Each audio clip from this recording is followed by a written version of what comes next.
Да, действительно. Но приостановить его тоже мы никак не смогли.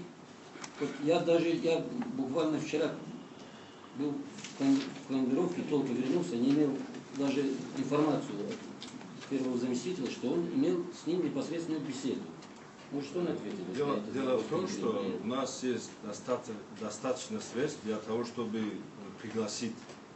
Просто надо рационально использовать. И есть конкретный план мероприятий. И какой спектакль.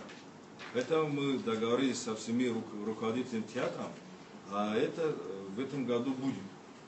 А Барзо Абразаков, он же не работал в театре.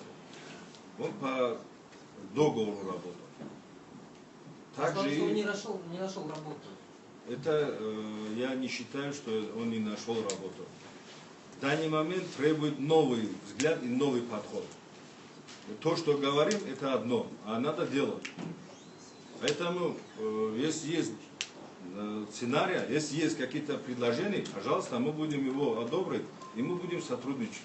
И не то, что Барзо Абразаков. Мы пригласили вот Усмонову. Если у вас есть такой Усмонов, Султан Усмонов. Он сейчас театр опера-балет ставит спектакль.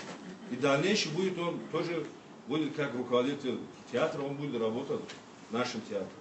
И Барзу тоже вернется. Если он наш, он вернет.